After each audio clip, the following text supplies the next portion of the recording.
A young man tosses and turns in bed. He adjusts his pillow and tries sleeping on his back, his side, his stomach, but nothing works. He rolls over to check the time. 3 a.m. This is the third night in a row he hasn't been able to fall asleep. He feels tired. He wants to sleep. But every time he closes his eyes and sleep starts to creep in, something happens. And suddenly, he's wide awake again. It's as if someone keeps flipping a switch in his brain to awake, and there's nothing he can do to stop it. It's affecting everything in his life. He can't concentrate in class, his work performance goes down the drain. Even his hobbies become completely unenjoyable. All he wants to do is sleep. His friends and family can tell something is wrong. It's as if he has become a different person, and they urge him to go see a doctor. But the doctors tell him there's nothing they can do for him. He's perfectly healthy otherwise. He should try some natural remedies like valerian root and get more exercise. He has no idea how many days he's been awake now. 4, 5, maybe more. At this point, the lack of sleep isn't even the worst part. It's the hallucinations. Sometimes they're just a shadow dancing outside of his vision, but others are incredibly vivid, feeling more real than his now dreary life does. He had to stop going to work and class entirely since he can't concentrate for more than a couple of seconds at a time. His friends don't want anything to do with him, and who can blame them? He has uncontrollable mood swings and lashes out for no reason. He's tried every sleep remedy there is. He took the doctor's advice and exercised as hard as he ever has. But with never being able to sleep, he has no energy left. He's becoming a living zombie. He gets up out of bed but loses his balance and collapses to the floor. He tries to get up, but he can't. He'll just lie there for a while.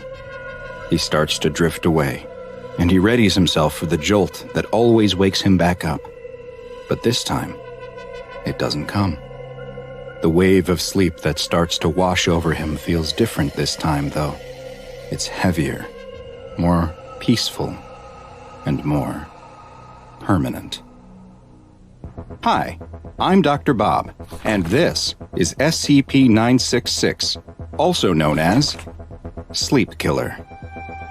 SCP-966 is the designation that the SCP Foundation has given to a creature that belongs to a group of anomalous predatory beasts, standing 1.4 to 1.6 meters tall and weighing roughly 30 kilograms.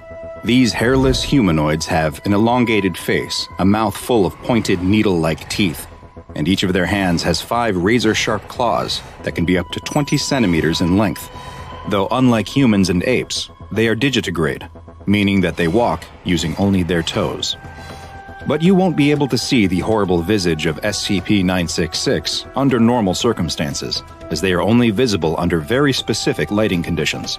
They can only be viewed under light that has a wavelength between roughly 700 and 900 nanometers, which is just at the edge of the light spectrum that's visible to humans, stretching into what's known as infrared light.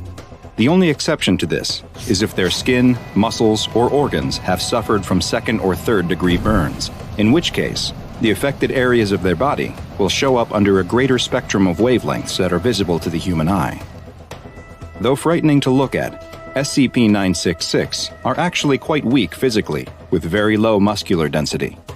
Their bones are hollow, similar to birds, and while their claws may be incredibly sharp, they are also easily broken, making them unsuited for use in combat. Additionally, they do not rest through sleep, but will, at seemingly random times, stop all movement and fall into a rest period that lasts roughly 3 to 5 minutes, after which they are able to resume their normal behavior. With all of these physical shortcomings, how did SCP-966 gain a reputation as such a fearsome hunter? The secret lies in their ability to emit bursts of a previously unknown type of wave. Hunting either alone or in pairs, SCP-966 uses this wave to inhibit its prey's ability to enter any of the restful sleep stages, and also stops the ability to microsleep. These waves have been observed to be effective at up to 20 meters, though tests have shown that they can be blocked by post-transition metals, of which lead appears to be especially effective. SCP-966 hunts and feeds on medium to large-sized animals, which includes humans. And once their quarry has been targeted by the sleep-inhibiting waves, the effect is permanent, with no method having yet been discovered that will allow them to regain the ability to sleep. Experiments have shown that unconsciousness can be induced in other ways, such as with the use of general anesthesia, though these methods have ultimately proven to be ineffective, since although the victim is unconscious, they are still not receiving any of the restful benefits of sleep while in that state. The effects of sleep deprivation on humans, both mentally and physically, are devastating. Symptoms can begin setting in after just 24 hours that can include mood swings, memory issues, and sensory impairment. After 2 to 3 days, the body's hormones become deregulated, and bodily functions like hunger, thirst, and temperature fluctuate wildly as cognitive abilities start to dramatically decline. Hallucinations, paranoia, and fits of rage are common, and the risk of death from sleep deprivation increases with each day that passes without sleep. And this is exactly what SCP-966 wants. After surreptitiously sending a burst of sleep deprivation waves at their victim, they will then stalk their prey until lack of sleep finally leads to total incapacitation, at which point SCP-966 consumes them.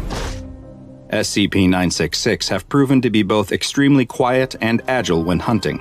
However, they have actually been observed intentionally making threatening noises around their prey, presumably to further increase their already elevated stress levels, and potentially hastening their mental degradation. On rare occasions, they will even physically assault their victim to further degenerate their mental and physical health. Some of SCP-966's prey will experience especially intense hallucinations and bouts of rage, which is theorized to be caused by prolonged exposure to multiple instances of their sleep-stopping waves. Why some victims are exposed to multiple waves when a single instance has been shown to be 100% effective is unknown, and it's hypothesized that they may only engage in this behavior when especially hungry, to try and speed up the process, though others have put forth the theory that SCP-966 may take some perverse form of joy in seeing its victims suffer prior to expiring. Wild instances of SCP-966 have been found across the globe, and while the SCP Foundation has been successful in thinning their numbers, they still exist in high enough numbers to pose a serious threat to humanity. For these reasons, they have been assigned the classification Euclid. Mobile Task Forces Iota-1 and Iota-2, codenamed the Dream Hunters and Air Chasers respectively, are continually monitoring for any reports of sudden or violent deaths related to sleep deprivation in order to identify and neutralize the remaining instances of wild SCP-966. 4 SCP-966 specimens, 3 males and 1 female, have been acquired by the Foundation, and they are currently contained in a 10 by 10 meter room that is lined with lead and equipped with infrared security cameras.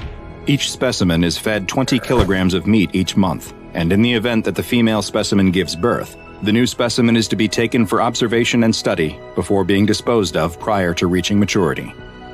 Now go and watch another entry from the files of Dr. Bob, and be sure to subscribe as we delve further and further into the SCP Foundation's classified archives.